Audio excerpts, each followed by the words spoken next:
right, guys. Welcome to the Give It Podcast. Podcast for blurs, for nerds. If you have a fandom, you are most certainly welcome here. I'm host the most, Will Buchanan, aka Black Spartan. Of course, the man to my left, your right, depending on how your screen is flipped. What do you have for us today, sir? Ancient mediocre woofu practitioner Joe Tonello. If you don't know what woofu is, I can't help you. Every time. Together, we are the Give It Podcast. Much like the WWE old guys, we do have choice language on here, although we don't cuss. At the same time, there may be things that might be shown that might be too intense for younger viewers, so viewer discretion is advised. Aside from that, welcome. So how do we actually start this? Well, let's see if you even read what my tag is this time. Talking with hands makes you Italian, not a fighter.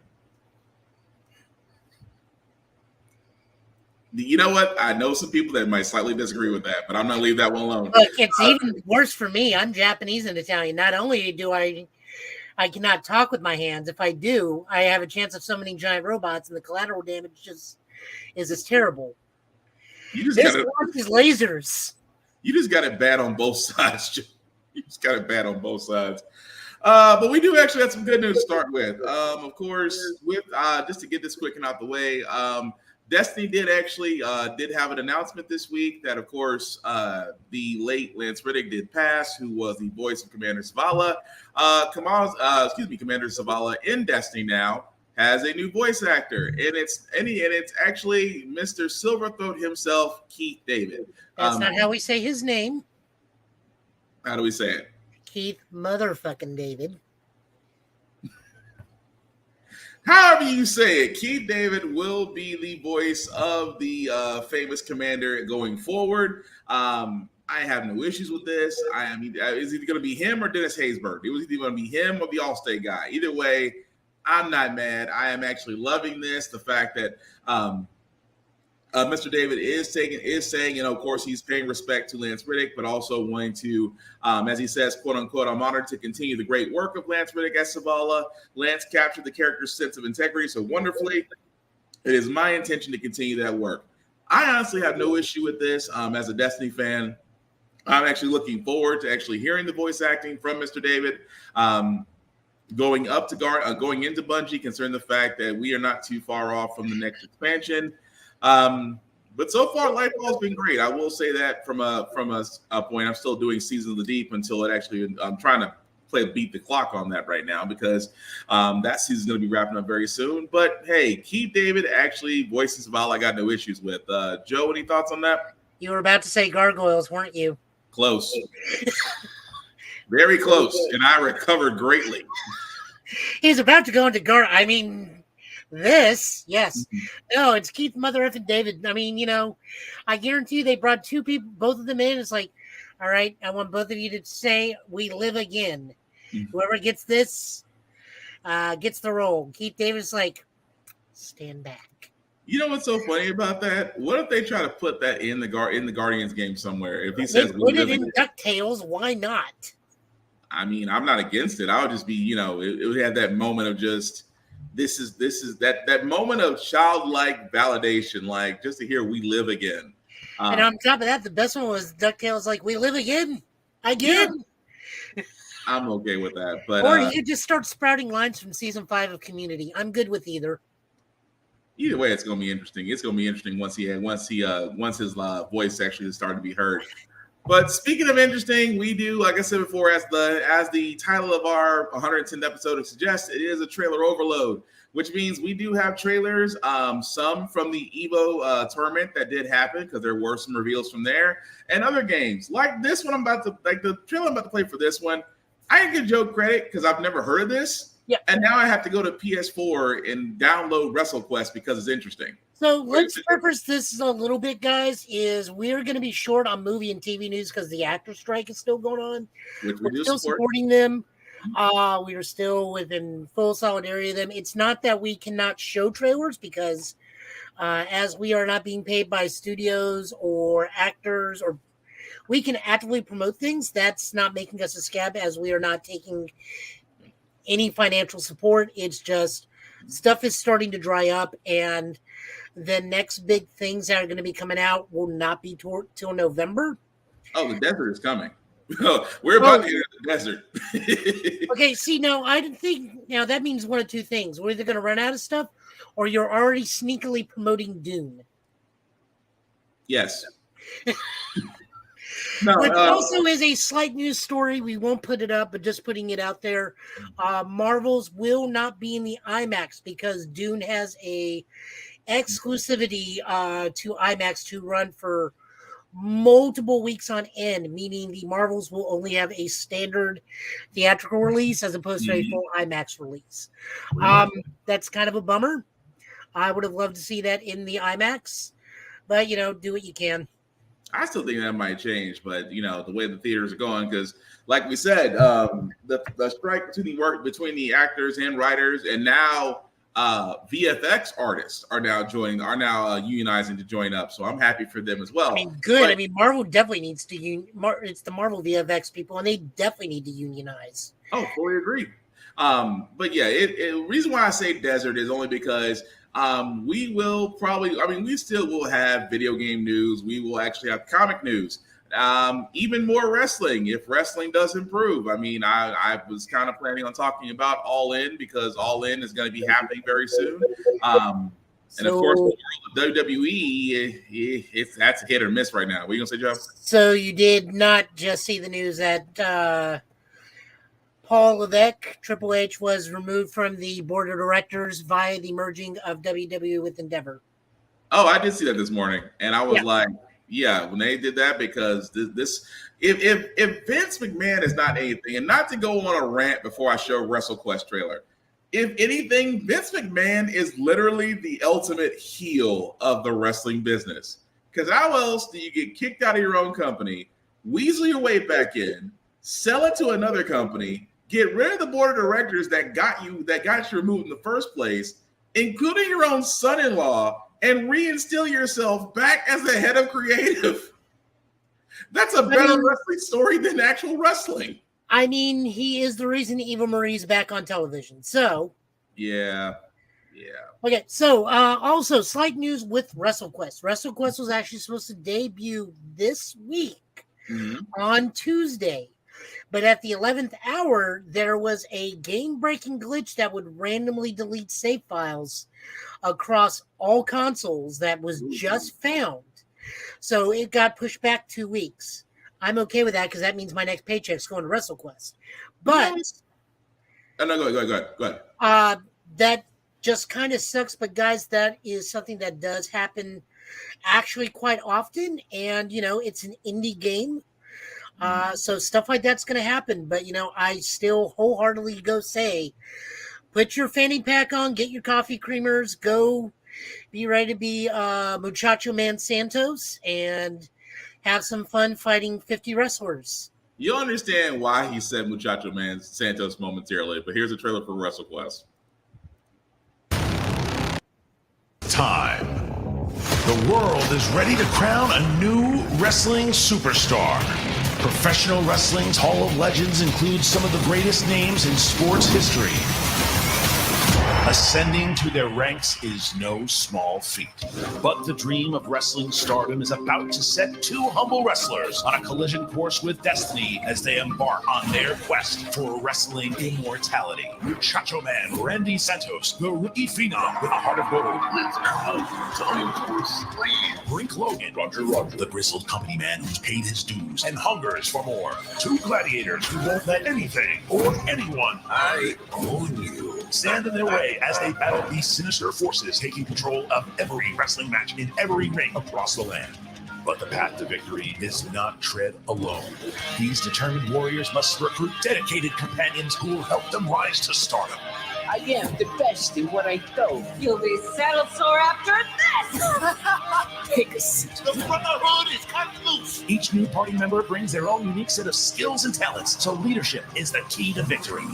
Deploying the ultimate tag team matchup is the only way to defeat the challenging opponents that lie ahead. Before either wrestler can take their place among the best, they must prove themselves worthy to the legendary wrestlers who came before them. Earning the respect of these fabled heroes will be the most daunting and rewarding challenge as they quest through wondrous lands, encountering friends, foes, and epic legends. Two quests for glory. Two wrestlers whose pasts will be forever entwined. One title. It's time for WrestleQuest. You know what? I don't care what no one says. That elephant looks just like Vince McMahon. I don't care what no one says. That was, you can say it was loosely based. You can sit there and say it was an idea. When you see elephant, I'm like, oh, they did Vince, but how Vince would look in video game format. But that's WrestleQuest. As Joe said, it is not available yet, just because they did find a bug and they're trying to resolve that bug before it becomes a big thing. I'm down with it just because I saw the trailer. I'm like, I immediately want to play it when it's available because me and Joe are both fans of wrestling. We truly are. At the same time, to actually see something in this type of format that's not, and again, no disrespect to WWE 2K or AEW Fight Forever. Both are great games, but this is different. And different is sometimes good, especially in the RPG format. But I'm looking forward to it once I hopefully get a chance to play it. But Joe, any other thoughts on that? Oh no, I'm immediately getting it. Like hands down. This is something that I'm going to sit there at lunch, download it at 2:00, eat my 2 potatoes while learning how to play this game. That's exactly how that Tuesday is going to happen. Nice. Okay, so we are going to go back and forth because, like I said, a lot of trailers, some news. So we're going to jump because these two things are kind of related because they are in the world of Street Fighter. I can talk about this because number one, I have yet to play Street Fighter 6. Joe has painstakingly rose to the ranks in Street Fighter 6. I'm still in gold 3. I can't get out of gold 3. But at least you're in gold. You're in gold. Some people may have passed bronze. So if anything, that's an achievement in itself. But we got to start with this weird news first because, of course, with the release of Teenage Mutant Ninja Turtles Mutant Mayhem and the success behind that, and like most things in life, everybody takes the Fortnite route and you want skins. Well, there are skins available for Teenage Mutant Ninja Turtles. Those skins are available on Street Fighter.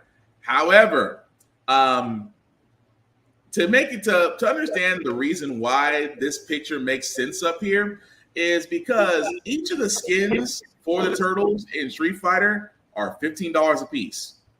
Yes, a skin for each turtle is $15 a piece. So if you want all 4, you're basically paying for the base model of Street Fighter 6.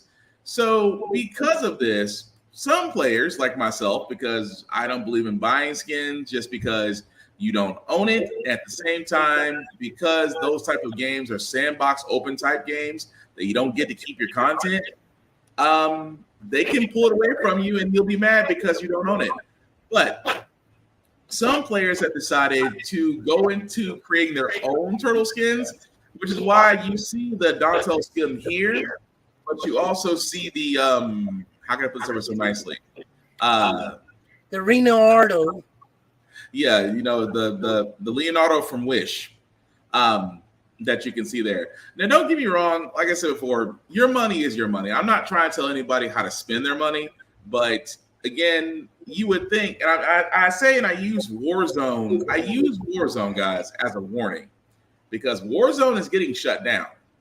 And the thing about it is, for those people that spend, if not a few bucks to $100 or even more than $100 in the Warzone, those things that you purchase, you don't get to keep. They get ripped away from you. And I'm not saying the same thing will happen in Street Fighter 6, but at the same time, if it's not on your console, you really don't own it. So you're kind of running the risk that a skin that you paid for may not be available to you anymore. And I say may, because, you know, may or may not, but the fact that the thought of it actually could be taken away from something that you paid for still exists. But I'm good not having a Leonardo, Michelangelo, Donatello skin. I mean, I understand it's fun. It's nice to have them because if anything, we could use we could really use another Teenage Mutant Ninja Turtles Tournament Fighter game from the Super NES world. I'm not against that. But for me, I could do without the skin if need be. But Joe, what about you? Okay, so I can break this down a little further because I actually went in and looked at it. I did not buy it. So, the TMNT content, you get two choices. You can either get a mask in any of the 4 colors for 250 fight coins. That is $5. Or you can go and get these skins. Each is 750 fight coins. That's roughly $15. So if you want to get the entire content package, it is $80 for everything. And even then, it is only for Battle Hub and for possibly World Tour. I don't know if World Tour is included in or not, but it is definitely for Battle Hub. It is strictly for your custom character, meaning you're not reskinning Ken, Ryu, Chun-Li, and we'll go with Luke. Yeah. In like ranked match and whatnot, you're not going to be able to play Raphael over or Luke wearing a Raph skin in ranked or casual. It is just for Battle Hub. Now you can do stuff in Battle Hub with those things like, Avatar fight, and I think it carries over into the Battle Hub arcade. Yeah. Stuff. I'm unsure about that. It does. Okay. I remember that part. It does. Okay.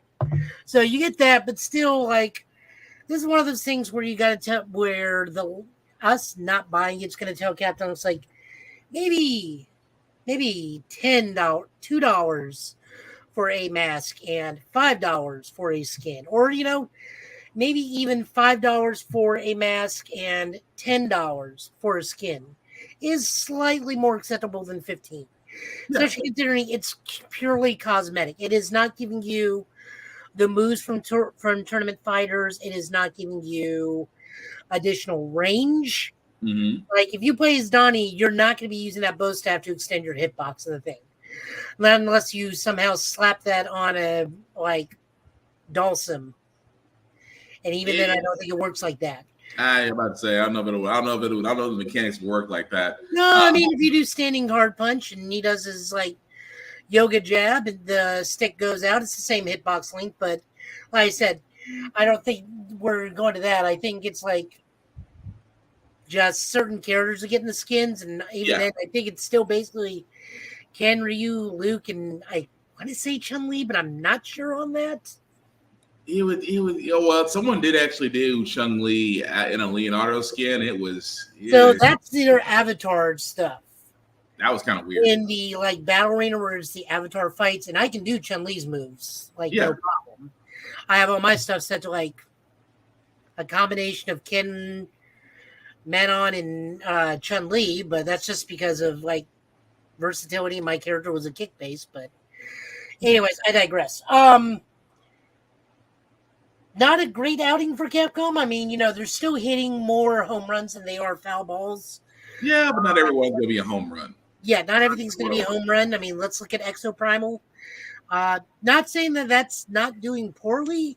It didn't. It's just one of those things that after it came out, I just have heard nothing about it. The expectation on that is because of other games that were coming out, it's not getting the same attention. No, the expectation is that it should have had the title Dino Crisis, and we'd still be talking about it. And well, we also would like another Dino Crisis PlayStation, but Regina's in there just with a different name. The woman looks identical to Regina. I agree. You're not gonna get no argument from me. I agree. But anyway, but like I said, that's the awkward news from Street Fighter. Now, of course, Evo did happen this week. This week. There was a lot of news, especially some trailer reveals that came out. One of them being another Street Fighter character that's a little different. This is my secondary character when she comes out. She's not a charge character. Here's the trailer.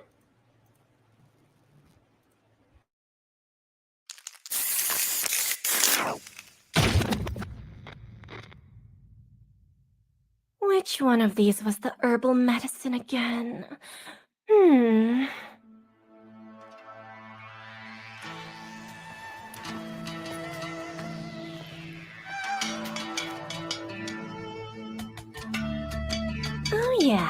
this one. Probably.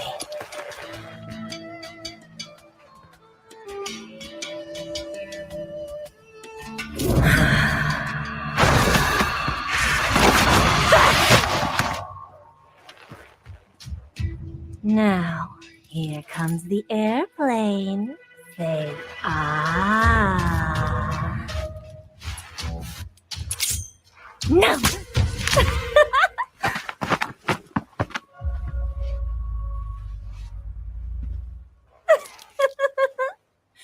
Some poisons can kill people in the thousands with that amount. Like botulinum toxin, it inhibits acetylcholine release, causing loss of muscle tone, lethargy, dizziness, visual impairment.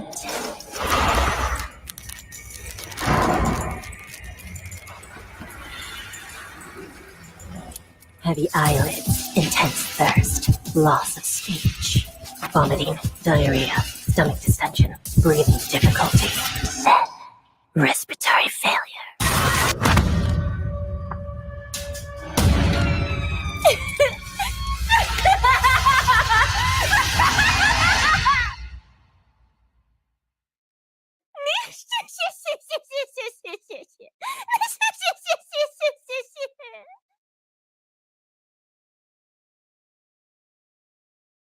That's just plain creepy. Well, that actually is the character Aki, as you see there, guys. She will be coming to Street Fighter 6. I got no word. This one. Go ahead, Joe. So much like how, unlike most of the Street Fighter 6 community, who immediately says, "But I can fix her," I just go with like, "No, I'll use her. I want to see what this says. Hopefully, she's just not a charge character." So Aki is somehow related to the lesser used, much maligned, and mostly memed character Fang or Fong from Street Fighter V. Okay. We don't know if it's his daughter, a clone, secretary. God only knows. We just know that they are related somehow because they are both Chinese poison users who are not a fan of Chun-Li. I said I'm looking forward to her. I'm hoping she's like a Rekka or just anything but a charge character is what I'm really just after. I mean, if she is a charge character, then I guess I'll have to learn how to play modern controls. Ooh. So you know. I mean, that's the forever Reddit argument. Modern controls versus. There are actually some characters that are actually better if you do play them modern. Like that has been said by multiple high-level players. There are just characters that do operate better off modern. I mean, you know, modern is also a decent entry point. It's what's helping people get in. I mean, Street Fighter developers said, you know, we actually considered not making this a 6-button fighting game this time around. I mean, it should be. Like I said, most fighting games should always have some area of welcoming new players, just because not everybody learned fighting games off the basic controls. I mean, me and you did, and people of our generation did, but you know, I learned with 3-button fighters. Yeah. I mean, we had to learn all 3, and then, you know, of course, with 6 and going from there. I'm not against it. I just can't wait to play it. But I saw that Spider-Man PS5 that's still available, and I'm like, oh, I gotta pay for a wedding. I'm not getting the PS5. I'm just getting the game. I know. I keep seeing it still available. I'm like, I'm trying to tell myself, you have a wedding. This is. What you do to solve this problem is put it in the wedding registry. I want to, but that idea was shot down. But anyway, there is other news. It was shot down doesn't mean it can't happen. 6 months have taught us you'll win in the end. Joe, you have severe consequences throughout the entire episode. Joe, you're going to have a wedding and a funeral you're going to at the same time. But anyway, there is some other news, though. That means I'm wearing my entire white suit regardless? Pretty much. Okay. But we do have another trailer, guys. It's more of a teaser trailer because there was rumors of this happening, and it looks like they are moving forward with The Last Ronin. And pretty much, here's the teaser trailer for it.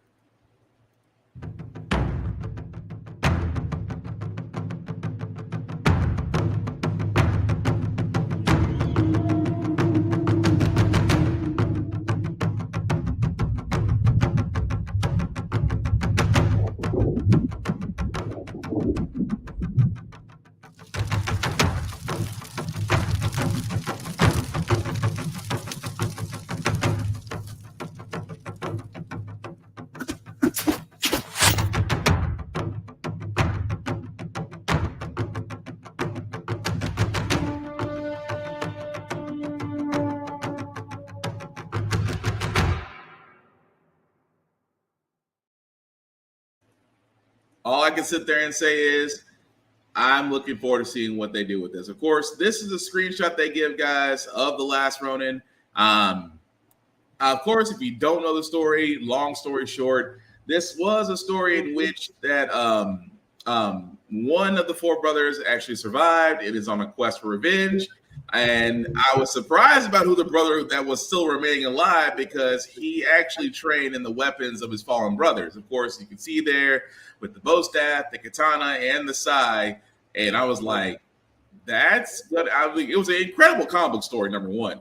But to see it actually in video game format, I am going to be very curious to see what they do with it. Of course, as you saw, guys, this is being done by THQ Nordic, as well as a new group called Black Forest Games. Never really heard of them as far as games they've done in the past, but like I said, a lot of these games, a lot of these companies that are coming out of the blue are doing exceptional things with video games. Of course, we saw that with Horizon Zero Dawn and Horizon Forbidden West. We saw that with Crystal Dynamics. I mean, there's a lot of indie games out, a lot of indie companies out there that are doing great things. Now, of course, we don't have any much more information on this, but if I had to take a wild guess, we may see something closer to the Video Game Awards. If I had to take a wild guess, but again, I'm all for it. What about you, Joe? Yeah, I really didn't care about like the God of War game that came out last time, and I'm sorry. Go ahead. I'm sorry. I'm just messing with you. Oh, I know. Like, it was fine. It was just there were just so many problems for me when I tried it. Mm-hmm. It's like, can Kratos not hop this like 5-inch like separation between planks? Why do I have to like go half the map to when I can just simply step across? It's that one meme where it shows that nice gentleman just doing this. Yeah, it's one of those. So okay. I really don't have too much hope for this. If that's in the vein of God of War, it's like, hooray, I have to go half a map to when I could have just like simply hopped 5-inch space. Plus, THQ Nordic has not had the best track record as of late. So I'm a little bit worried there. I mean, hopefully they're just publisher. I think they're using their engine. I want to say the engine for THQ is being used. I could be wrong on this, but I think that engine is being used. Best of luck to them. Plus, I was not a big fan of this storyline. Anyways, even though I know Eastman said this like was supposed to be the definitive end to the Turtle story, I am too entrenched in the IDW continuity now, and it's like, nah, this doesn't sit with me at all. I mean, pseudo prequel story where the brothers training 4 other turtles. Yeah. No, I'm not against that. It really shouldn't have been the end. I would have preferred it as a one-off story or like a what-if kind of thing. I loved it, buddy. I'm curious to see what they're going to do with it. But I got a bone to pick, guys, because, again, this is a new month for PlayStation. Just let you guys know that there are free games that you can get a hold of. Actually, what's showing right here, definitely go ahead and enjoy that. Now, beyond that, like I said, we did have other news as well. You know what? Dead by Daylight, I am just surprised because it wasn't just too long ago me and Joe were talking about Nicolas Cage being in Dead by Daylight and scratching our heads over exactly what does he do in the game. But come to find out, he's not the person that hunts you down. You basically play in his format and try to survive whatever horror's coming to you. Well, it looks like they have a new go-to in Dead by Daylight. What are you gonna say, Joe? So the interesting thing, we're about to look at this. That is not Sigourney Weaver. No, it is not, and I was really surprised about that. Someone did not want to pony up the money for Sigourney Weaver's likeness. No. What is the exact reason why those actors and writers are striking? Because of AI. Because, well, you'll see what we're talking about. But here's Dead by Daylight with the Alien edition.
Well, as you can see, guys, that is Dead by Daylight, where you have the Xenomorph as the killer and the survivor as Ripley. And like we pointed out, it's not Sigourney Weaver, but damn if they didn't try. I will say this, as I do with anything Alien, the clear winner of that game, Jonesy the cat. Because the cat always seemed to survive. I mean, he survived until Alien 2 when he got left on Earth to live a nice, happy, fat life in a hospital. No, so the only thing I would add to that is if you are on the hook, which currently they made the hooks look like hive hooks, which are not a thing. I made that up immediately on the spot. I feel like you should be have an egg in front of you, or once you are hooked and you're not going anywhere, you should have a face hugger on you. Oh, just that small detail of like an egg, and if you don't get off the hook, the egg opens up and then your face hooked, and then that's how you die. Fair. Like, it's just one of those small. It's a very small thing because I'm an Alien fan. Like, that's like what horror movies. But it would add more to the gameplay, though. It's like if the Xenomorph doesn't get you, the face hugger will. Well, it's just one of those. If you can get yourself off the hook, the egg doesn't open. But if you hit, I'm not quite sure how this game is played, but I think you have to hit prompts. Yeah. Get off the hook. So if you miss your prompts, the egg opens up a little more. Okay. I can see that. But again, for all those that are Dead by Daylight fans, you have something to look forward to come September, come August. I should say come September. I'm thinking of my own stuff. Come August. So the next trailer we do got, I have to give Joe credit for this. I haven't played Grand Blue Fantasy in a long time. And seeing Grand Blue Fantasy versus Rising, again, this was announced. Was this announced at EVO, Joe? Or was this was announced at EVO. Thank you. This was also announced at EVO, and I find myself, along with this and another gamer got a show, I'm going to have to expand back my fighting skills, expand back my fighting games, because we're not getting a Killer Instinct anytime soon. Actually. Wait. Hold that thought. Let me play this first before you get to that, hold that thought. Here's the trailer for Grand Blue Fantasy versus Rising.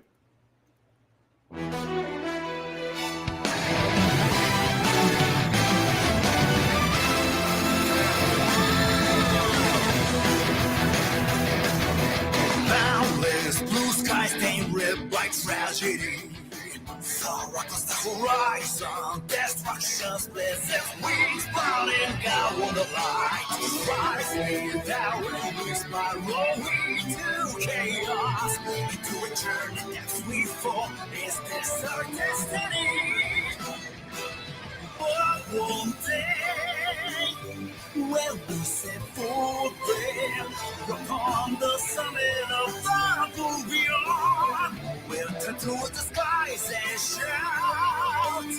Our voices ringing loud, a terror hero forged in fire. And even in the moments of doubt, when we like beat and boosting soul, we carry on into the blue skies that will reach the different in our hearts. Knowing full well help and roll after that this won't let us distance. Soaring, carry marching forward, fearless. No, we will never reach. Do you have the courage to find it?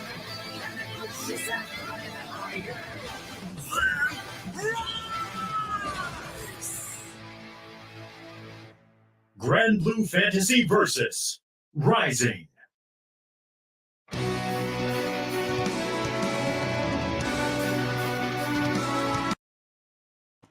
And as you can see there, guys, Grand Blue Fantasy versus Rising. You can pre-order now as that's coming out November 30th for 20th of this year for PS5, PS4, and for Steam. So yay, I can at least look forward to that coming out because, like I said before, it has been a very long time since I played any Grand Blue Fantasy game, and that looks like that's just going to be a crap load of fun.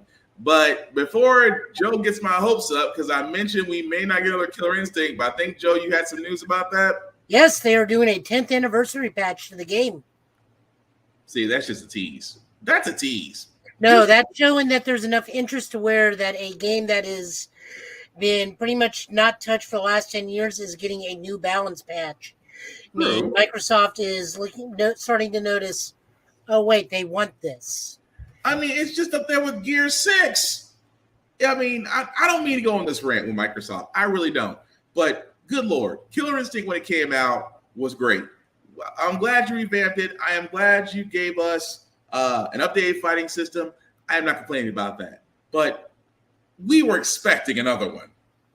Just like we're expecting another Gear 6, which they are working on. Gear 6 is getting worked on. But, I mean, come on. That's all I'm asking. That's all I'm asking. But anyway, Grand Blue, can't wait to play that. Before I get to Joe's next possible main on Tekken 8, was there anything you wanted to add to it, sir? No, I mean the Grand Blue Fantasy versus Rising. Yeah, I mean I can keep adding adjectives onto that. Honestly, I really don't even want to play for the fighting. I want to play for the Fallout guys clone that's in the game. There's also a free version 2 coming out that you can play where it's the original base game is going to be totally free when it initially comes out. Mm-hmm. Or there's going to be a free version of Versus Rising where you can play 4 characters and have like full online functionality and anything, but you only get like the 4 basic characters. Okay. I noticed out of that trailer, everything is doing exactly what Street Fighter 6 is doing, and I'm all for it. The fact that you have open world, the fact that you have gaming, you have other games that are going on, like you said with Fall Guys, the arcade situation, the looks like the battle. I won't call it a battle hub, but let's just say it's a networking area where other players can meet. I am all for that. So I'm looking forward to it. But Joe, you got to explain this Tekken 8 character before I play it, because in our group chat, Joe has sat there and already claimed this person as his main. Would you like to explain why, sir, or should I just go ahead and play the trailer? There's nothing more to say other than coffee. Oh, here's the trailer for. Here is the character reveal. How do you say that? Is that so? What? Azucena. Azucena. Okay, I was going to ask because I was trying to the Z and the U was kind of messing me up. But here's another reveal for Tekken 8.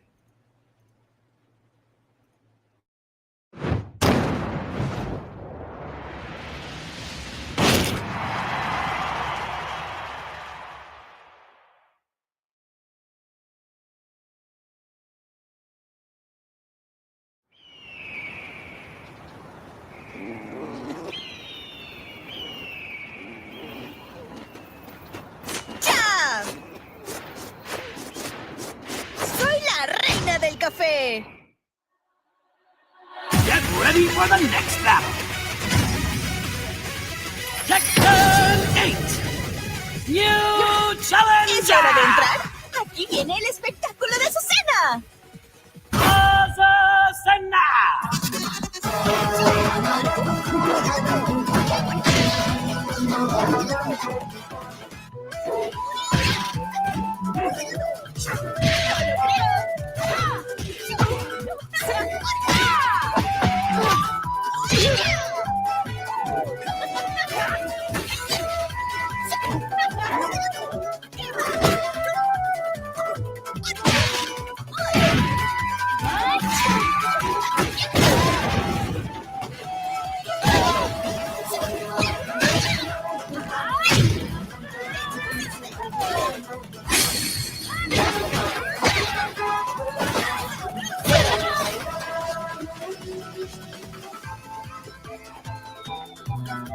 El café es la bebida número 1 en el mundo. Je te prouverai que le thé est supérieur.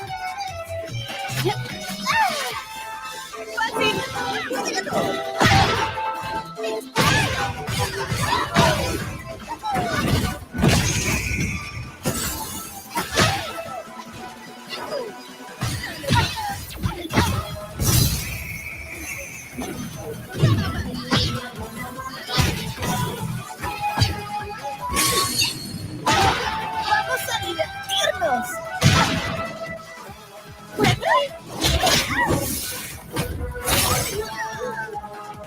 ¿Tienes café?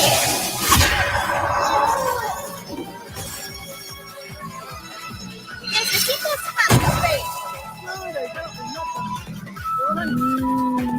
¡El café es lo mejor!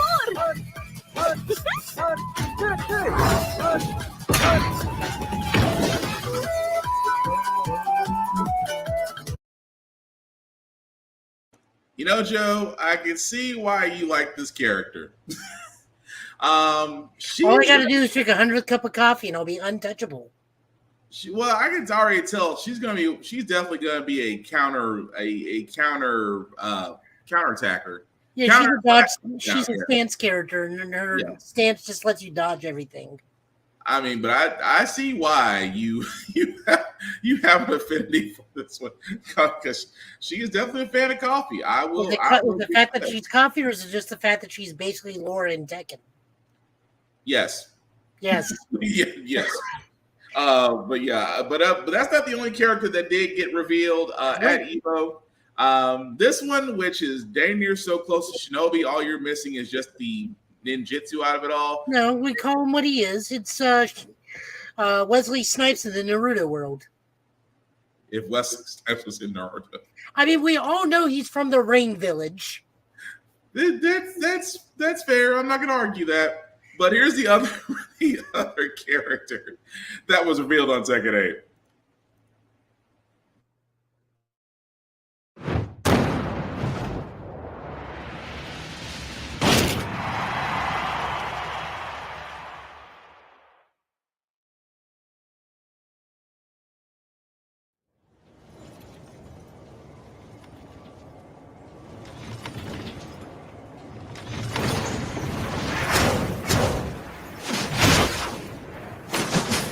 Witness the results of my training. Get ready for the next battle. Tekken 8. New Challenger. Raven!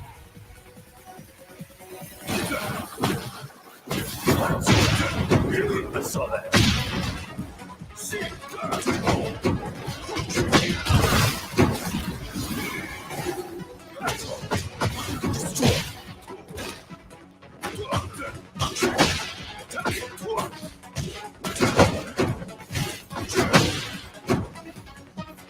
Non c'è spazio per i dilettanti. It's not over yet.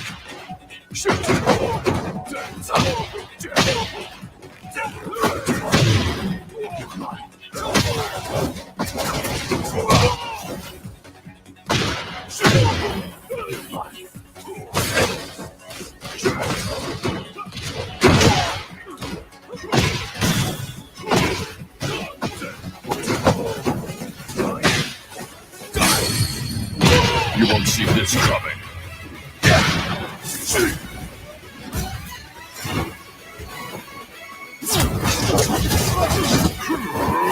Go to hell. Nothing personal. My ninjutsu has evolved to a new level.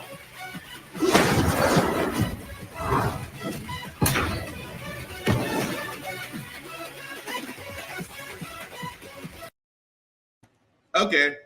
I'm sorry, Joe. I apologize. He is definitely from the village. That was basically Raven being revealed on Tekken 8 as another character. Of course, Tekken 8 is shaping up to be quite the fighting game. I definitely cannot wait for that. I am here for the turtle stuff. Sorry, my friend. We did show the Last Ronin TMT trailer that, of course, you can see out there as well. And, of course, we did cover the turtle skins that are available on Street Fighter 6 for a nice little penny. But thank you for watching, though. All I got to say is, yes, that is definitely Wesley Snipes' Naruto Sona. Yeah. He plays very differently from the last iteration of Raven. He does go much more into the Shadow Clones for his 50 mixes and all of his setups. So hopefully this will get Raven a bit more play. I do know that Evo did come down to the ninja chick. Sune. I don't know. It's been forever since I've played that one. Oh, you're good. Sune versus Kasune. I know that was like the thing. Gotcha. Well, it looks like it's shaping up to be very nicely. But we do actually have some other news that came out. Apparently, those that actually got to be at San Diego Comic-Con actually got to see the first footage of X-Men 97. From what we have been told, that a little bit, I think they said the first 20 minutes was shown, to where the teaser showed the X-Men engaging Dr. Trask in an interrogation, introduced New Mutants, Archangel and Bishop, as well as Sunspot. And again, they're all. It looks like from what it looks like they were saying about the opening episode where the X-Men were facing off against a new Sentinel threat. So, from my understanding and from those that I've actually talked to, like Navy Montel that actually got to see it, he said it was great. He said it lived up to exactly what X-Men 97 is. So I take his word for it because him and me have the same exact taste. So if he likes it, then I know it has to be good. But I'm just actually waiting to see when it's going to finally be released. But Joe, any thoughts on that? Yeah, there's one of the things like Jean Grey being pregnant and them dealing more with Cyclops being taken over the little charms. Previous things have shown that Magneto's wearing his this giant purple suit with the big old white M on it. Hang on, Joe. Hold up, Joe. You're going robot mode. You got the robot voice going. Nope, still the same. Yeah, it's okay. I can live being a Decepticon. We got to be able to hear you. We got to be able to hear you, sir. Anything different? Nope, still robot voice. It's not you. At this point, sir, it sounds like you went full Decepticon. But while Joe just checks out his audio for a second, but yeah, it looks like it's going to be interesting as far as X-Men 97. This is the reason why I say that at some cons you can actually be able to see stuff like this. Wait, what said you? Can we go now? Better. Go for it. Say what you're saying before again. Oh, yeah. So what I was saying, from what I understand, also Jean is pregnant. Mm-hmm. Cyclops is now like full install leader of the X-Men. There's no problems anymore. Magneto is wearing his purple M suit, his purple suit from the New Mutants era, where it's got the giant white M, because he is technically the new headmaster of the school, while Scott is like full team leader and everything. The thing I want to learn about is who is Scott's current voice actor, because the current Cyclops got rid of the last two Cyclopses, unfortunately. So that's kind of a bummer. But I know everybody's reprising the roles. I'm looking forward to the fact that we are actually getting the New Mutants. Sunspot is definitely a big leg up. I'm pretty happy with that. Archangel, he was already in the X-Men several times. So I don't know why he'd be him coming back as big, but Bishop coming back again. As long as we get to hear about the future. Which we know we're going to. But yeah, it looks like it's going to be interesting. So, Kamen Rider, before we play this, Joe, how do we want to summarize this? So we looked at this a little bit last week. This is the extended full release trailer from what we played last week. This is also subtitled, so apologies to the podcast people. I can't help you see sites without seeing. So you'll just have to follow along and hope your Japanese is up to snuff. This is like the full reveal trailer that's going to be showing the full premise, character names and whatnot. Once again, we got a Kamen Rider with an actual mom. This is going to be set back in high school, where Dude gets transferred out of a normal high school into a high school of alchemy, and then shenanigans arise, and then he's got to be a Kamen Rider to help defeat evil. Which we're just calling the Sisters of Darkness at the moment. We don't have an actual enemy name for this group, but you know. And we swear to God, not every single character name in this trailer will be a writer by the end of the series.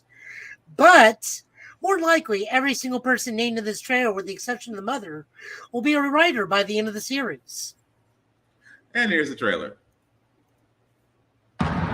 錬金術それは金属や鉱石、さらには人間の肉体や魂をも精錬し、完全なる存在を錬成しようとする秘術のことである。そんな錬金術によって作られたのが奇跡の人工生命体ケミー、そしてケミーを封印した101枚のライドケミーカード。しかし今、その封印が何者かによって解かれようとしていた。新番組「仮面ライダーガッチャード」。私立浦須高校2年生一ノ瀬宝太郎はごく普通の高校生だった。今日まではなんじゃこりゃー！伝生物を学ぶ学校だよ。私も通ってる。ある日突然、宝太郎は錬金術師を志す若者たちが集う錬金アカデミーに入学する。誰や？今の誰？一見平和に見える世界の裏で、錬金術師たちは世界の調和と繁栄のため研究を続けていた。しかし運命の時は訪れる。やっぱり完成したんだね。暗黒の扉を開く鍵。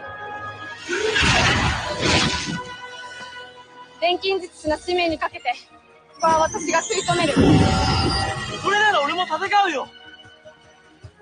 ケミーもクロウも絶対見捨てない。そして託されたのは世界を崩壊から守る力。少年、今よりお前の浅名は仮面ライダーだ。行くぜ、ホッパーチームライダー。ホッパーワン。チームライダー。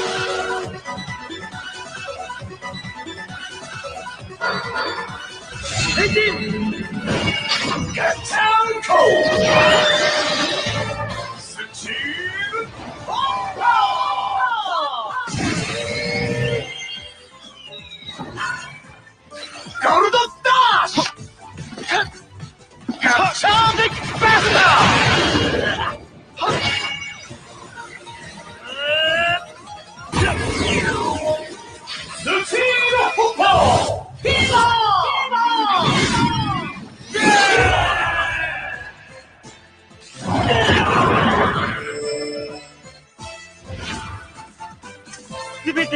と仲間になる。それが俺の夢だ。ケミーと仲間だと。笑えないジョークだ。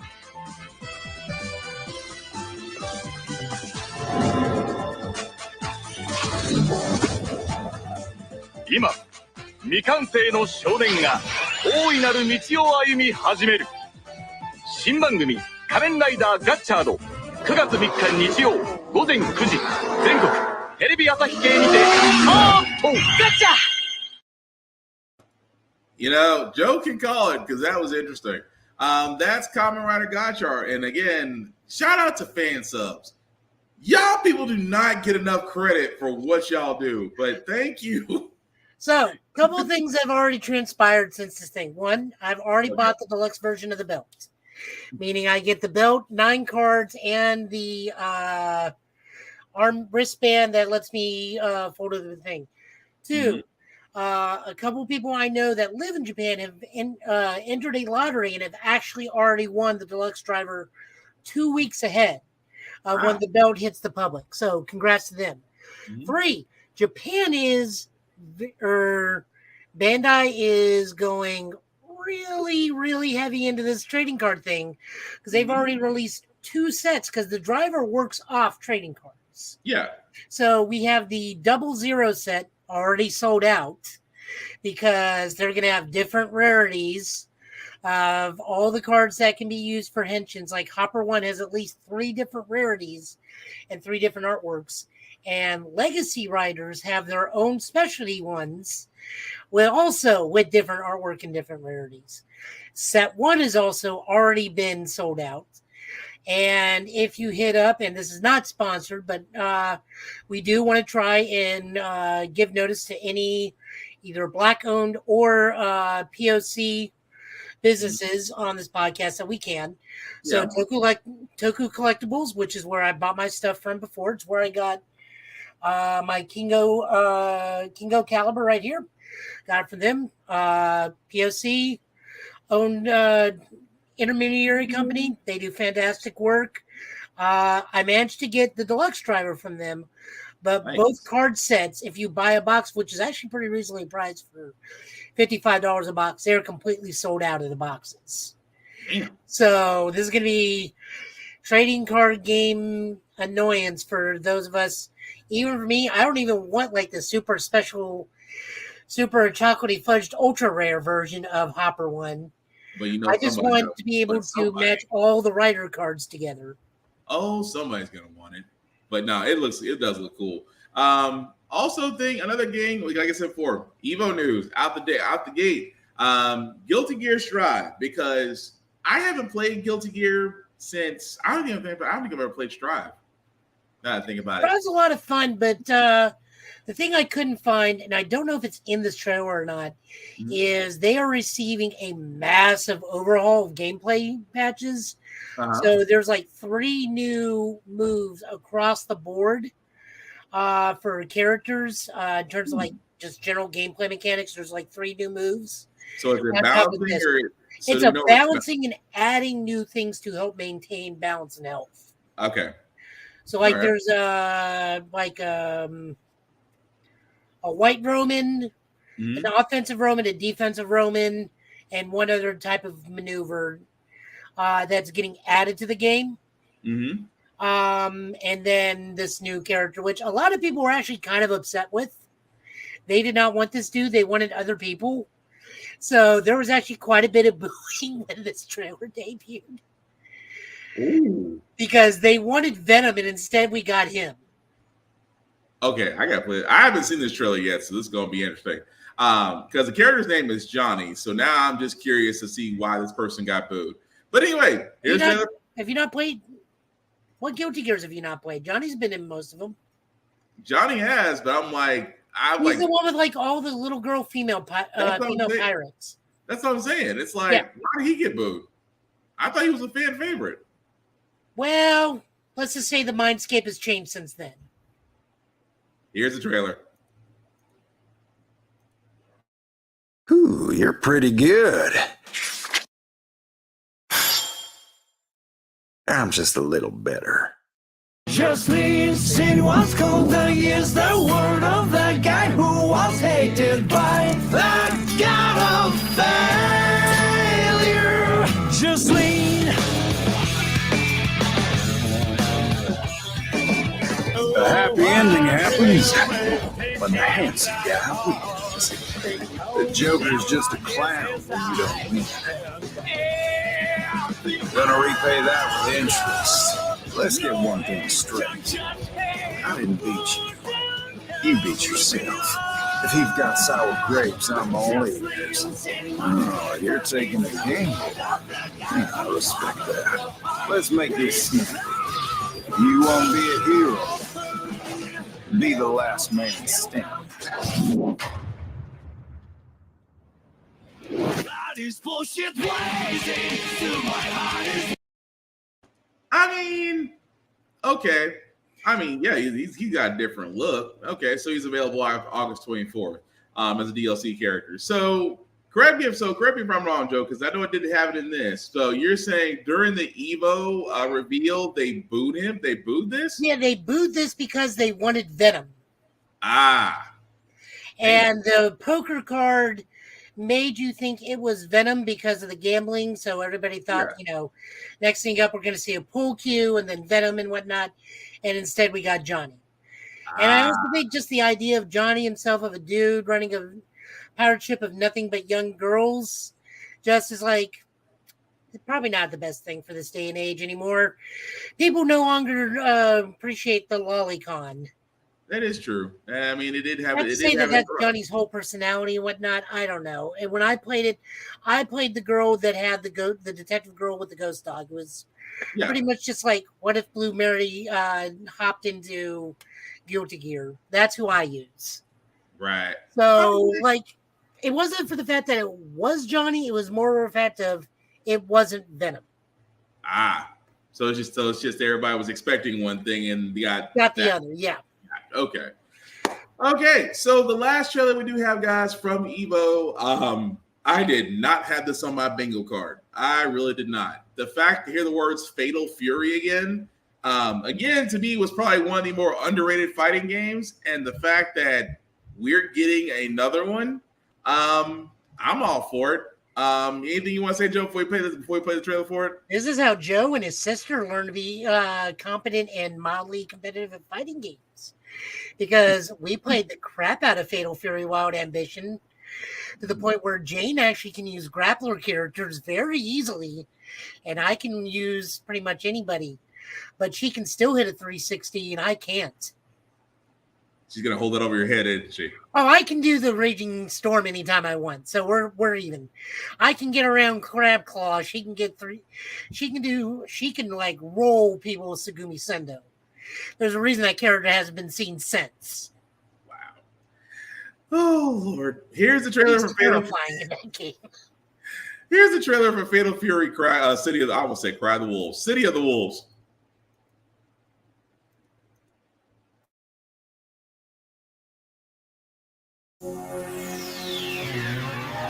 Raging Storm!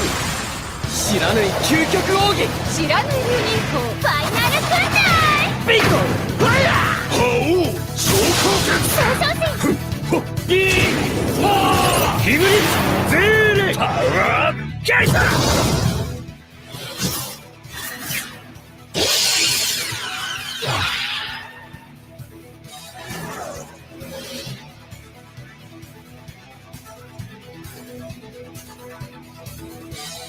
野郎伝説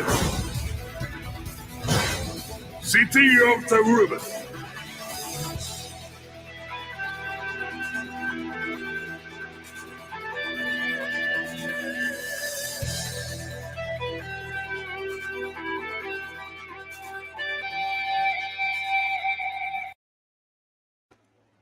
You know what? Just the fact that I recognize at least 6 of those characters that was the voice sounding for it, I'm all for it. I am definitely all freaking for it. Of course, news will come out about that as it's in development. Like I said before, I'm really thinking Video Game Awards is where we're going to see a lot of this because number one, it's in the wintertime.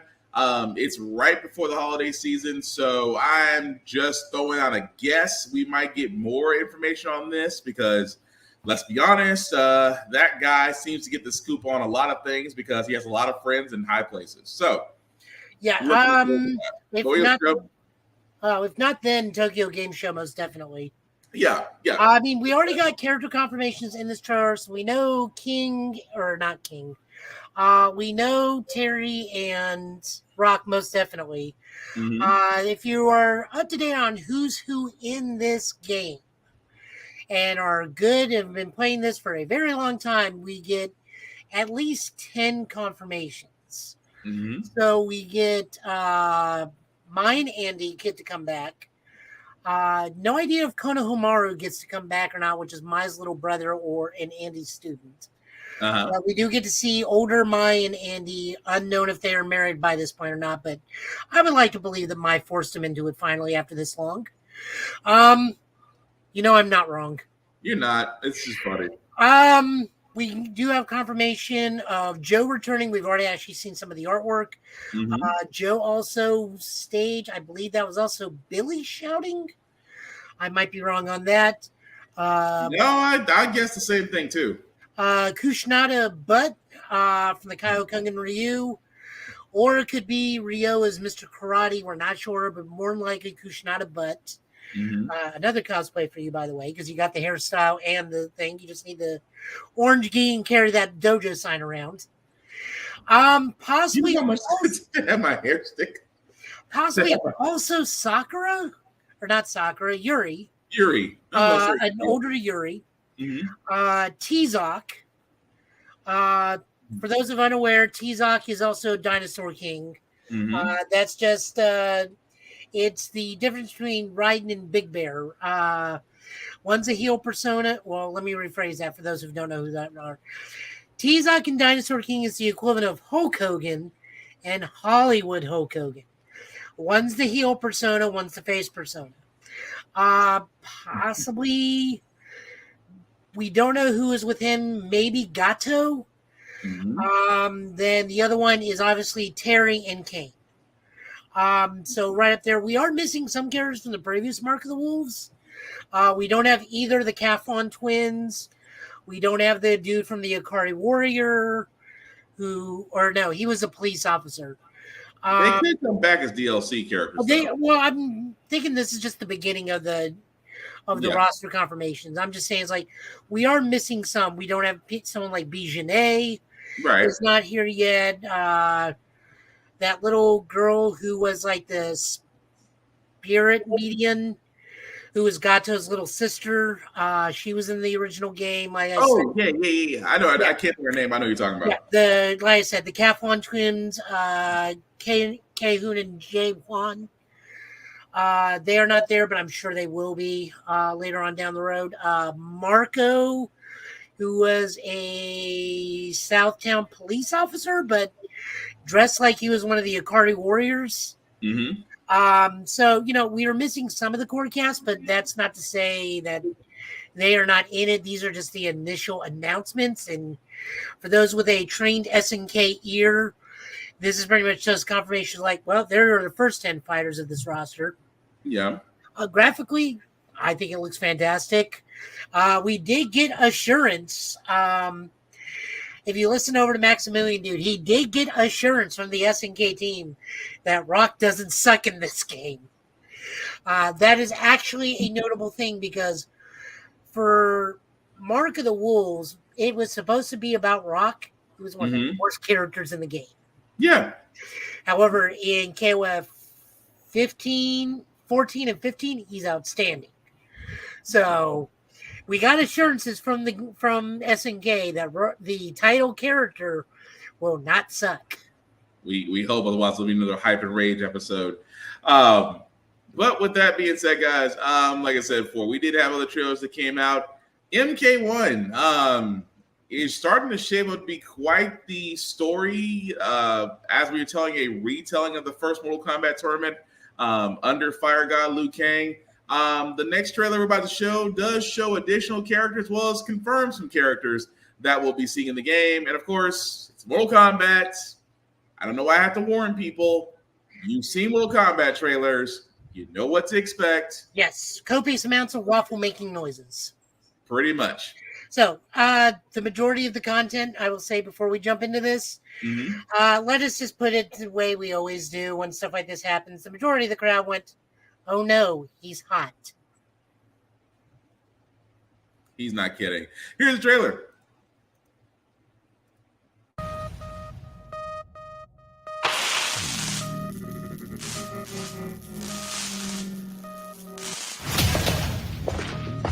Earthrealmers aren't ready to see the real me.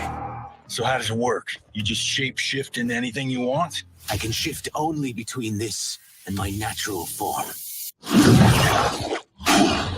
Whoa. That I could take human form made me a freak among my people.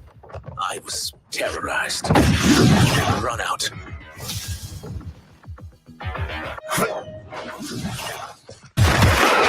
You misread my intentions, Princess.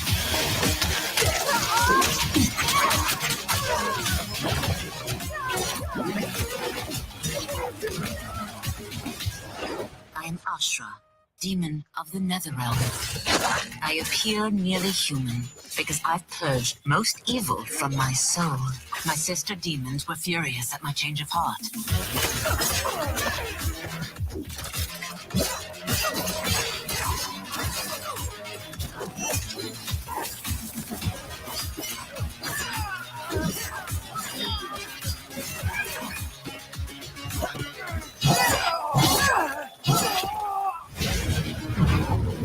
Astra and Sizos, come. The monks must prepare you for war. You will accept chaos, by choice or by force. Killing one realm to free another is a heinous proposition. One I won't let you fulfill.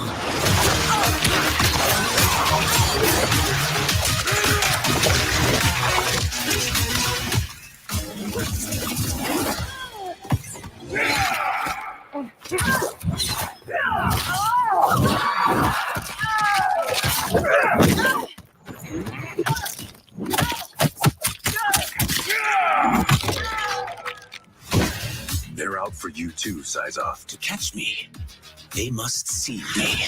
Oh, damn.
Take your chaos elsewhere.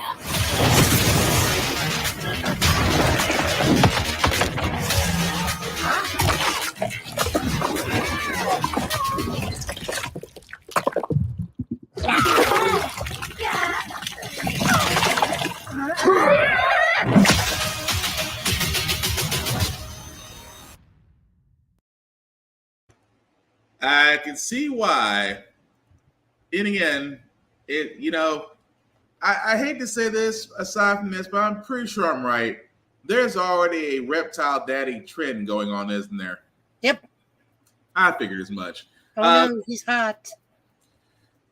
I figured that trend was gonna be here eventually. That train was due to make it to the station. But that is the next trailer for Mortal Kombat 1. Of course, we all know that it's coming out, although the beta, the closed beta will be from August 18th to the 21st. If you did pre-order, you will get access to that. And of course, we did see some new characters there, as well as some confirmed characters, as we saw Stryker and Cyrax in the beginning. That demon, the demon I kept seeing with the other characters, I was trying to picture where that one came from. That is Serena's demon form from Mortal Kombat Mythologies. Okay. She's one of the three sisters. Like, one of the ones, like, Sub-Zero, Bihan tried to, like, you can get out of here with me. Mm-hmm. And so was Ashura. She was one of the other ones. Gotcha. Thank you for that. Also, Havoc came from the 3D era. Yeah, I'm still digging it though. I still like it. Again, Mortal Kombat 1 is shaping up to be a nice game, especially with the co-op play also a part of it. So, again, looking forward to it. Joe, anything you want to add? Do you want to add way more to that? No, I mean, I'm still trying to figure out who I want to even play. It'll probably just be Lee May if I actually get the game. More than likely, I'll just do what I do every Mortal Kombat and swap match a million, dude. Play it. Enjoy the comedy. Okay. Well, Joe, I'm going to lean on you for these next couple of ones because I've never heard of this, and maybe you can, before we play the trailer for this one as well, Under Night in Birth.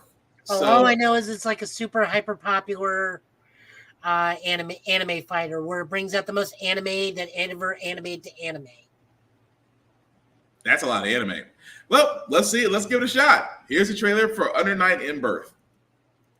今日これから最後となる夜が始まる。それでも行かねばならないクオンとの決着のために。じゃあ行くとしようか。長く続いたこの夜の物語を終わらせんよ。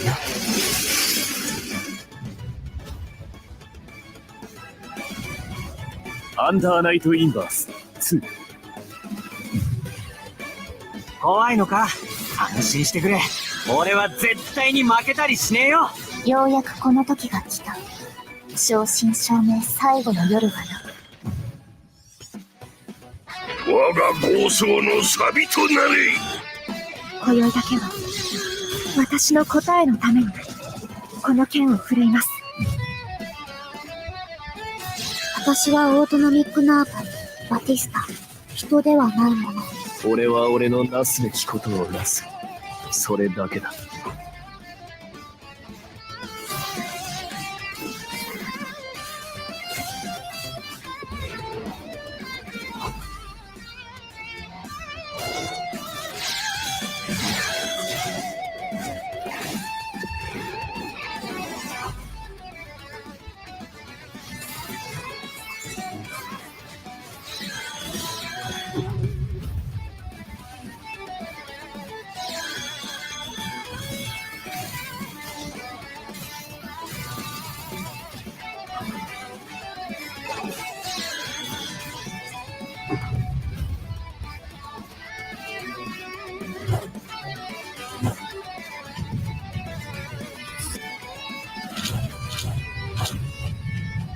アンダーナイトインバース2シスターセレス。待ちわびたよ、この時を。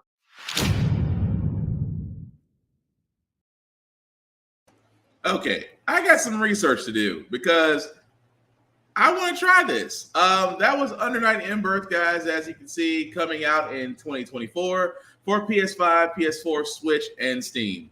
I have never heard of this, and now I have to add this to my list. That looks actually pretty cool. It does kind of have a Persona 5 feel to it, but I still want to try it out. It does look really cool, though.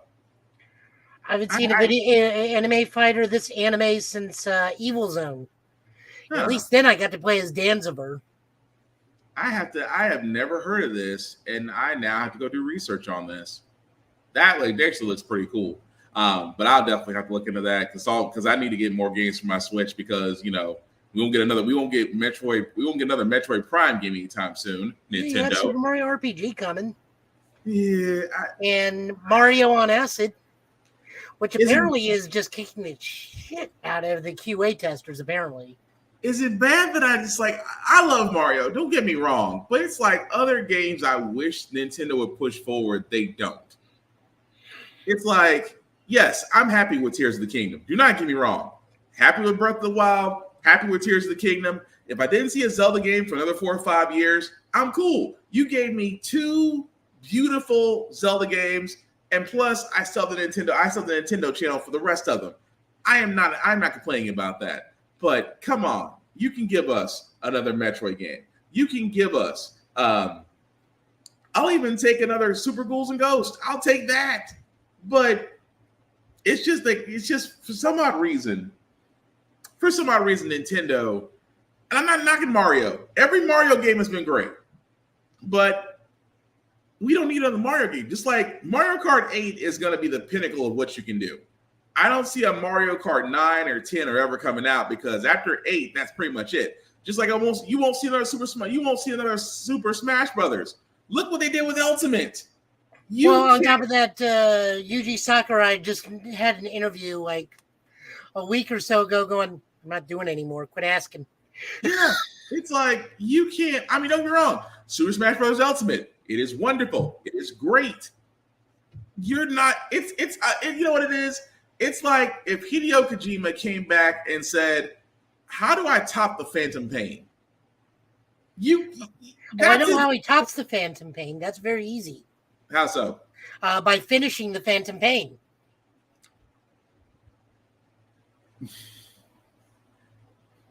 I will concede, there were some parts. I will concede. There were some parts of the Phantom Pain that needed some touch-ups. I will concede to that. But still, like the majority of Act 5, which wasn't really an act, and you could tell this is where they let Hideo Kojima go. And just said, finish it here. You pretty much, I will concede to that. So I will say Act 5 was probably the touch-up that needed. But the thing I'm getting at is just that you can't really top things. So why not introduce things that either A, people don't know about, or B, things that people have been clamoring for, and just go with that. I mean, Nintendo has kind of had a safe track record of delivering quality games that didn't have a lot of bugs or issues, not like those of the Xbox or the PlayStation variety. But come on, I need something other than Mario. That's all I'm saying. Which is what leads me to Project L, which again is something else I did not know about. But I have to thank Joe for this, because Joe found this. I watched the trailer and I'm like, I have to know more. It's Bravo, baby. I mean, it is beautifully done. But anyway, actually, it's more. The gameplay is more closely linked to Power Rangers, but it's based around Marvel. It's basically Marvel 2. Okay, but you'll see why. You'll see why in a minute. Why I'm so intrigued with this. Here's the trailer.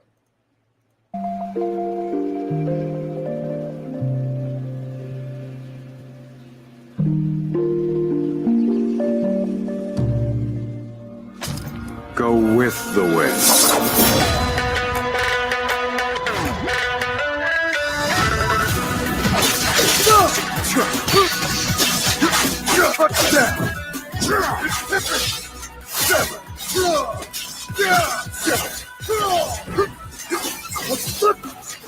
My blade, my storm.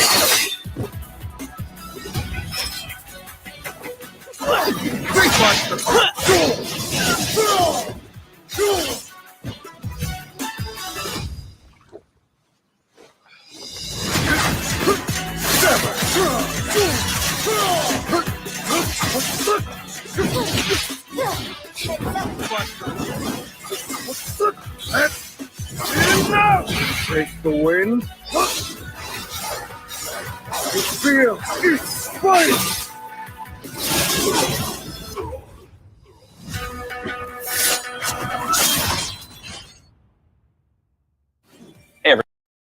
So that was Project L, Yasuo and the Unforgiven. Of course, it goes into they actually were talking about the game, and again, I just didn't want to cut that off, but it looks freaking awesome. And of course, as Joe said, this is an anime fighting game, but I mean, just to give you guys some ideas, and I mean, I'm just giving you screenshots here as I'm going through the trailer.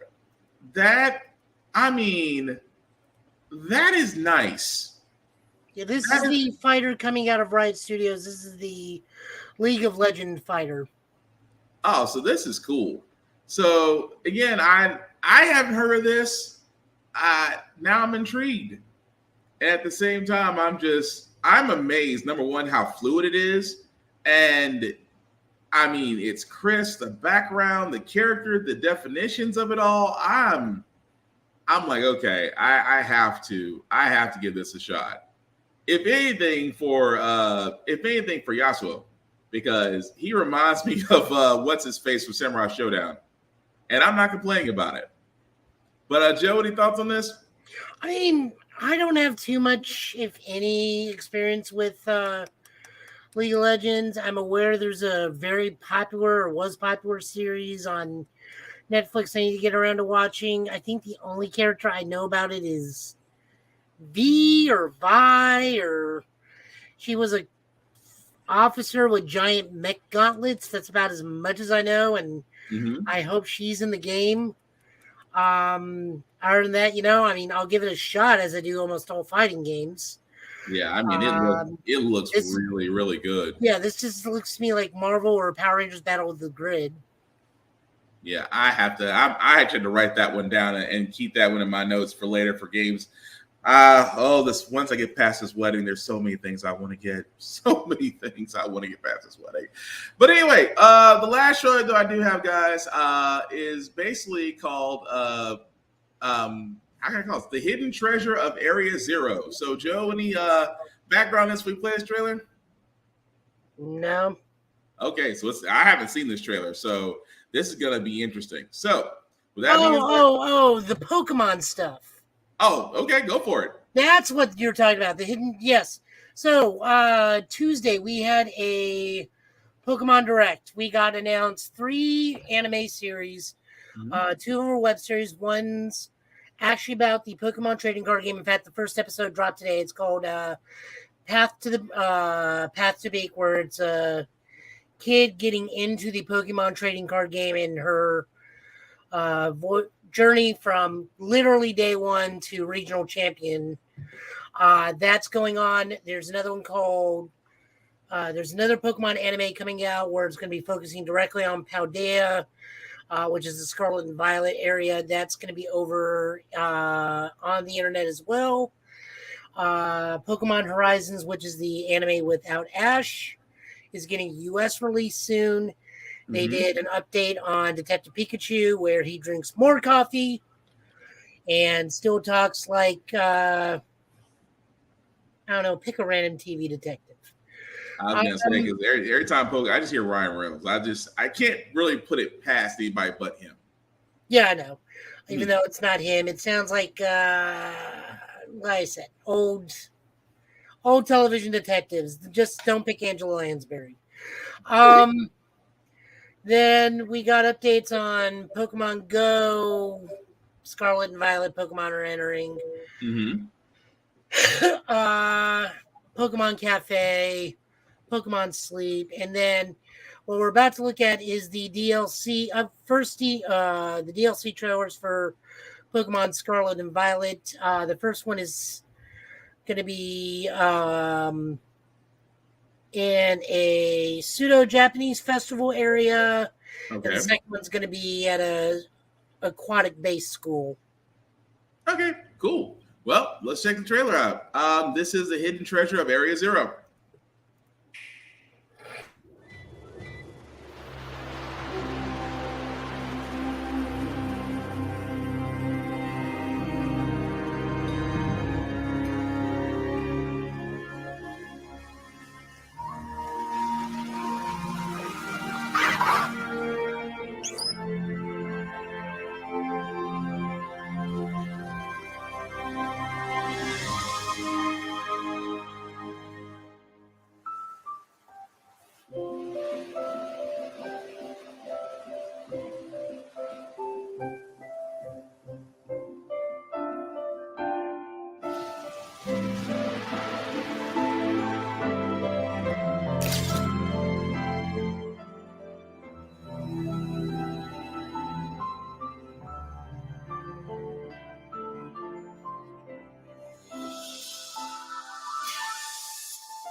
Well, that's cool. So that's actually was the trailer for the hidden area. Excuse me, the hidden treasure of Area Zero DLC. As you can see, guys, that looks is available for purchase now.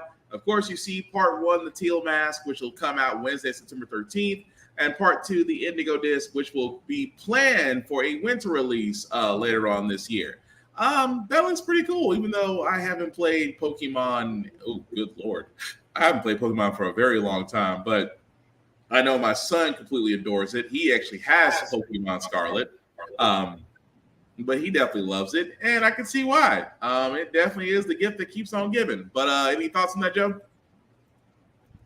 I mean, I'll give it a shot. I mean, I'm looking forward to it. It's fun, and I actually enjoy Scarlet and Violet because, unlike most people, I'm not really hung up on frame rate when it's happening 40 feet away from me. Fair enough. But with that being said, guys, that's really all the trailers and news I have. Joe, do you have anything before we move on to comics? Nah, we can just move on to comics. Okay. Well, while you're queuing that up, sir, we do want to go ahead and definitely shout out Rick's Comic City. Rick's Comic City, if you are in the Nashville area, you can definitely check them out. They actually have a few locations, guys. As you can see here, one at Lebanon Road, and also one in Clarksville. And of course, their endeavor called Locker Nerd, which could be at Fort Campbell, which is in Clarksville, Tennessee. Also, you can go to their website at rickscomiccity.com, where you can buy comic books, trade covers, pull listings of that nature. But definitely check them out if you are in the Nashville area, as well as again, if you're not in the Nashville area, definitely support your local comic book store, support your local libraries. Again, these are the last places to where you'll be able to get comic books and manga and multimedia to your heart's content. And as always, Joe, I love that he got that card, because I got that same card too. Read banned books. We're not getting political here, guys, but honestly, read the books they don't want you to read, because there's things in there that they don't want you to know. Expand your mind. Do yourself a favor. Read banned books. You'll be better for it. So, Joe, what's the pull you got for us this week, sir?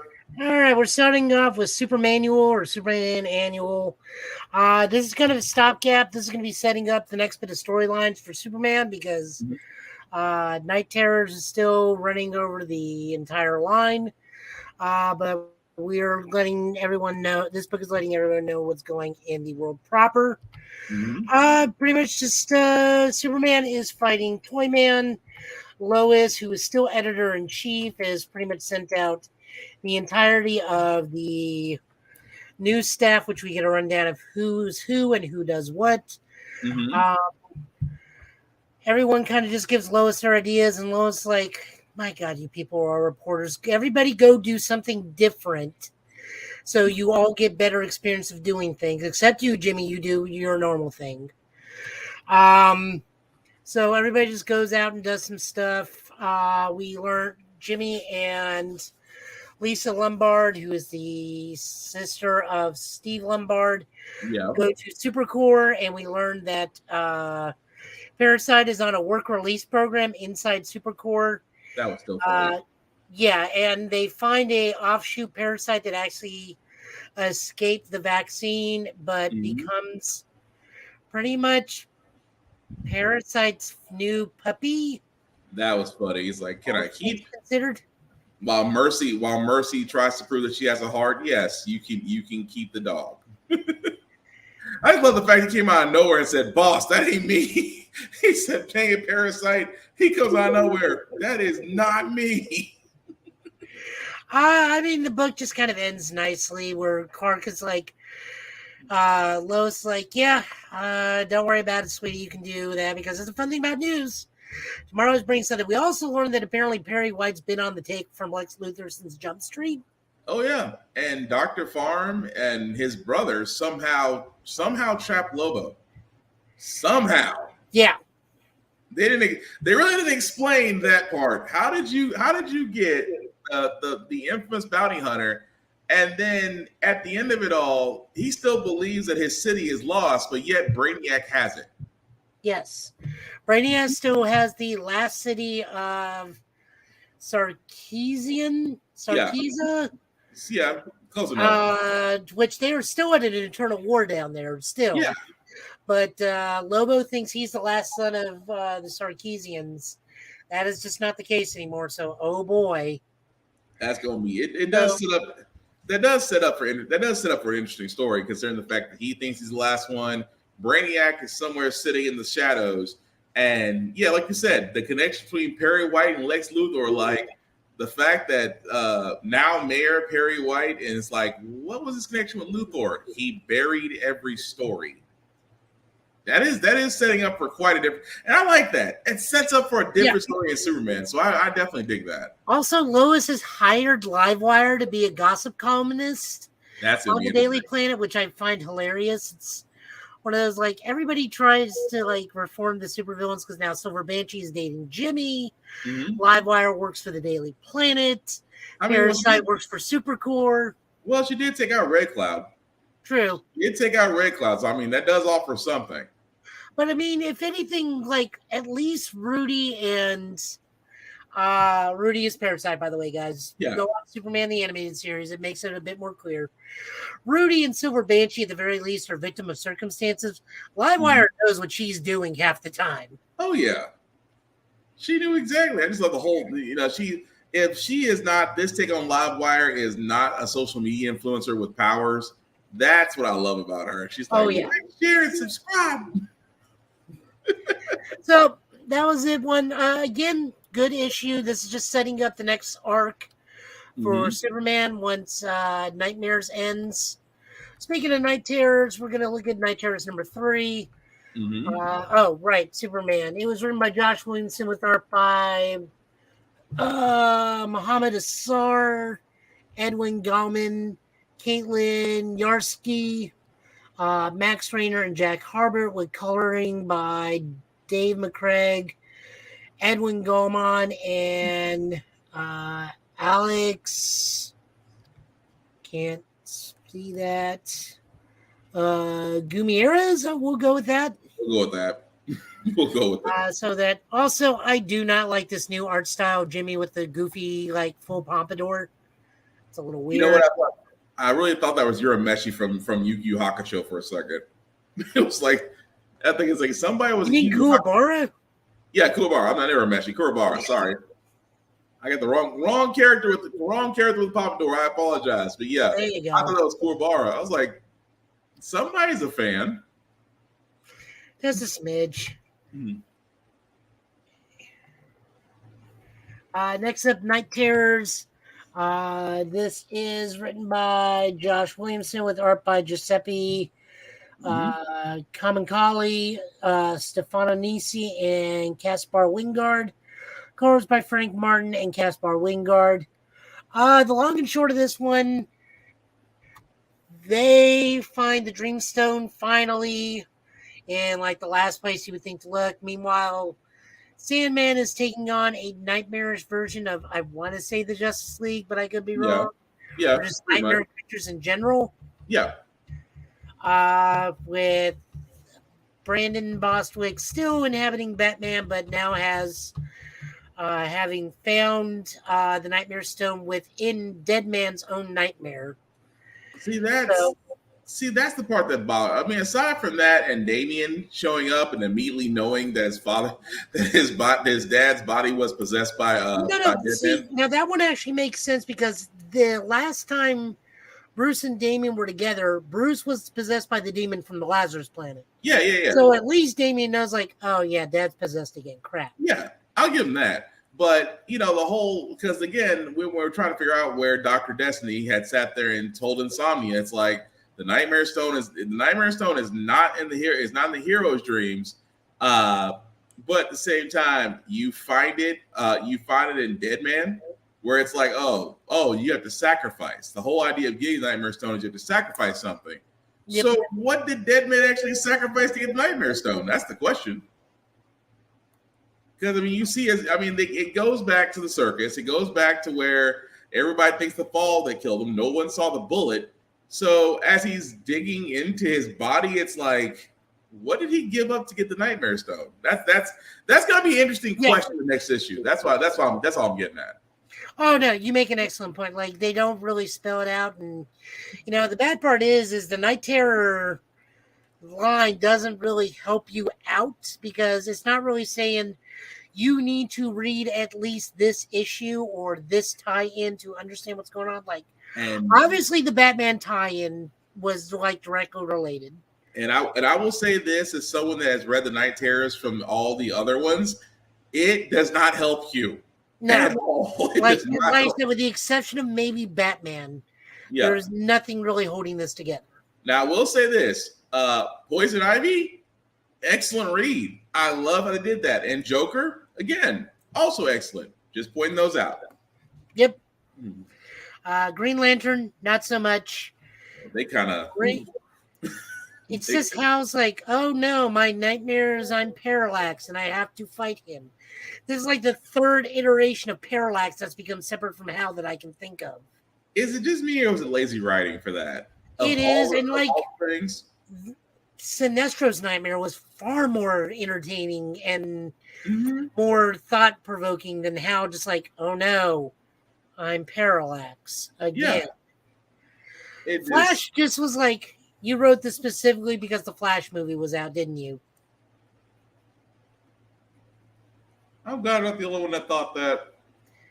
I am so glad I'm not the only one that thought that. Because I'm like, we saw this. Why are we here? In movie form. And it wasn't good then either. But you're right. No, you're 100% right. Because how they did the Flash's Night Terrors, lack of originality. The Black Adam one, I'm just like, well, okay, at least that makes sense for him. There's very few things that can unsettle Black Adam, so it's like, all right, no, that's fine. True, very true, but still, some of them could use a little bit more work. But no, overall with this one, with the just the Night Terror storyline between Deadman, Sandman, now Damian, I dig it. Joe, hold up, Joe. I can't hear you.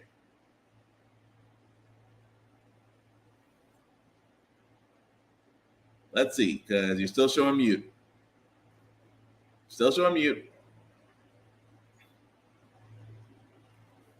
Okay, anyways. There you go.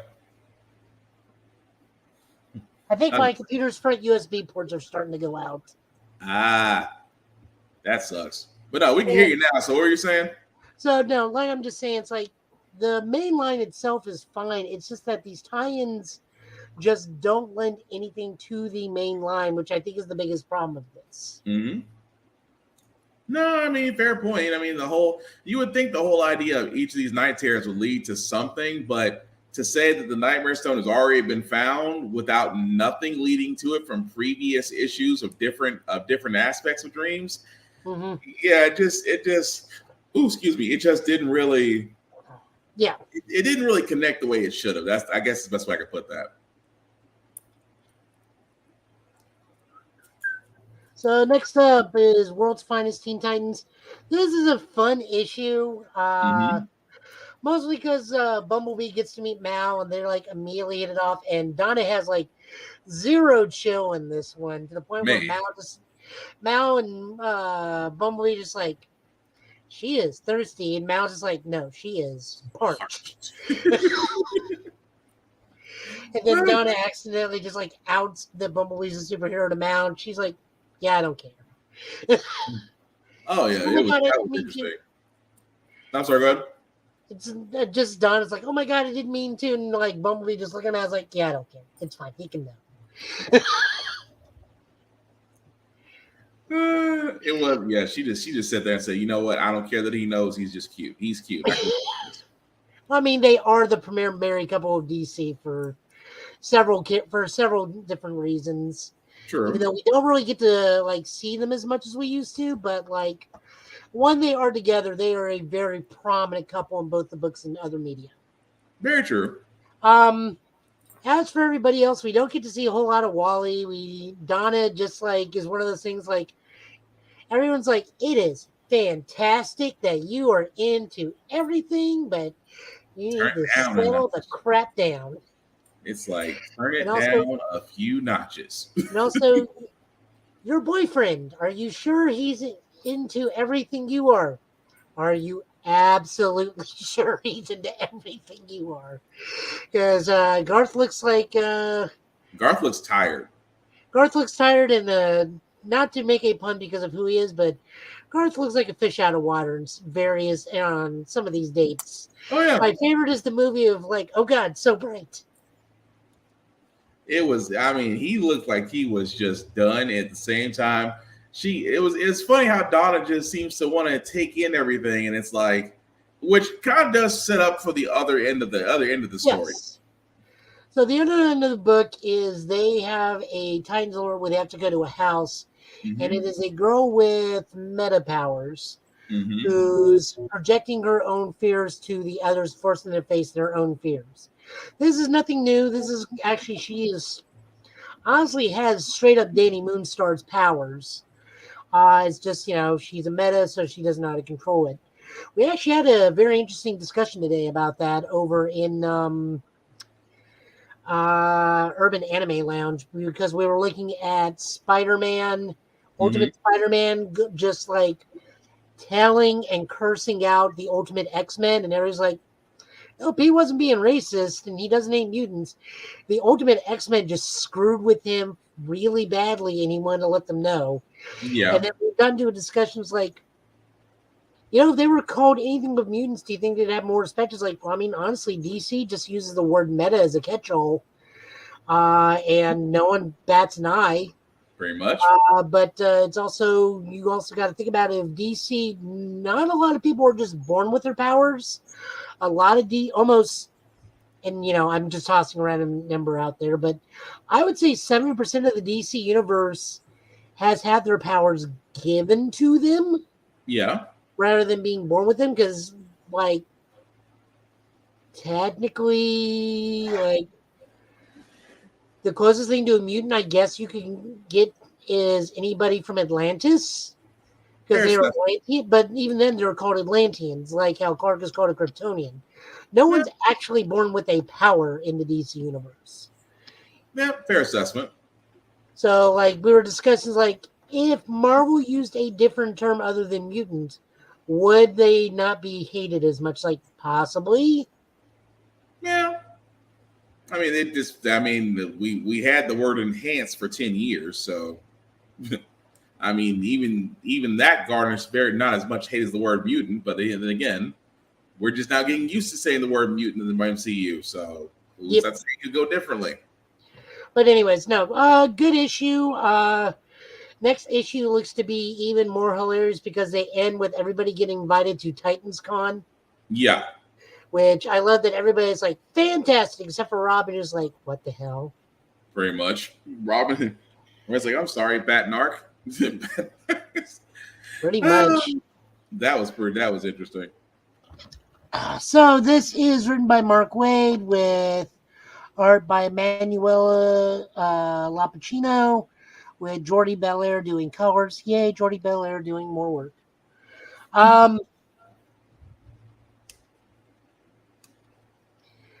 Yeah, like I said, good book. I want to keep reading this. Mark Waid's doing a good job. Well, as we're wrapping up, Joe, anything you want people know what you're up to coming up?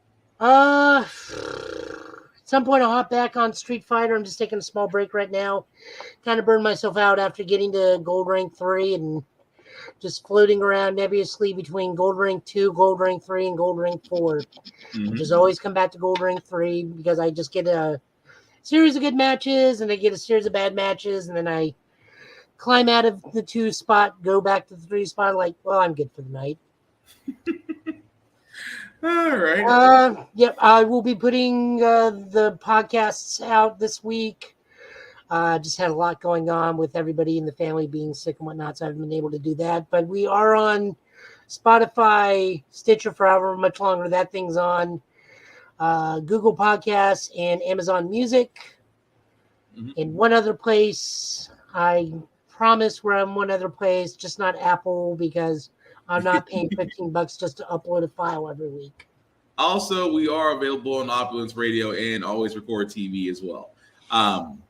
But yes, you can definitely catch Joe, like you said, at his Twitch channel at Joe Tell You Last Name. Of course, his YouTube channel at Total Justice Gaming. I myself, guys, you can find me Black Fox 447 on all the socials. I usually do reviews on everything that I watch, that I read, that I play, and gym stuff as well.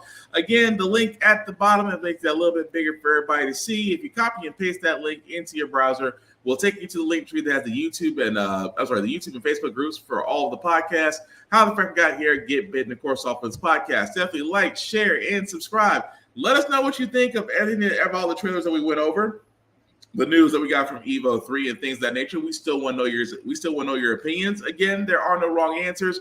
Just have the rules of agree, disagree, and again, don't be a dick. Simple as that.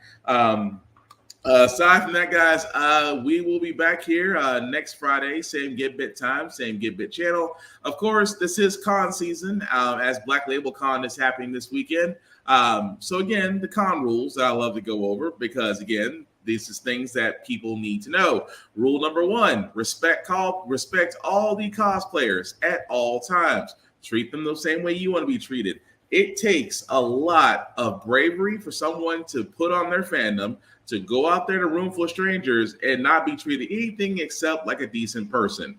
You know how you want to be treated. Treat them the same way, with class, dignity, and politeness. It is as simple as that. Rule number 2, soap and water are still available. Soap, water, and deodorant. And I would say cologne, but I think some of y'all kind of go a little too over on it. So let's just stick with soap and water. Soap, water, and deodorant. Again, these are cons where, number 1, you could have space that you could pull a truck through. At the same time, it could be elbows to everybody. The thing about it is, guys, we all have learned basic hygiene, I hope. And of course, soap is still available and very cheap at your local grocery store or corner market store. So again, please, hygiene, grooming, please do that. Nobody wants to be funky at a con. And number 3, again, this goes back to the same rule that Will Wheaton put out there for the internet, but I go by it as well. Simply put, don't be a dick at the cons. Be polite, be nice. You will find out that you get a lot farther doing those things than being a prick. In this case, don't be a dick. Simple as that. But with that being said, we're definitely going to call it again as we try to cover more news next week in the video game and anime and comic book world. We may actually talk a little bit about wrestling since All In is happening. Again, I'm looking forward to seeing how that's going to fall out. I do know that SmackDown and Rampage both happened. I believe something happened on SmackDown. We will cover it next week to see what's going on from there. Like I said, we're not going to be doing a lot in the way of of movie and television news, because again, we do stand with the actors and the writers, and now the VFX and graphics artists. Pay these people. It's that freaking simple. That being said, guys, me and Joey, last word, sir, before we call it tonight. You're muted, sir.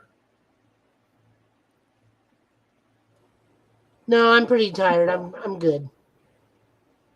He's satisfied. I still want Oh him. no, I'm adequate. I'm just very sleepy. I understand. It's been a long week. With that being said, he's been Joe. I've been Will. This has been the Give It Podcast, guys. Please take care of yourselves and each other, and we will all get through this.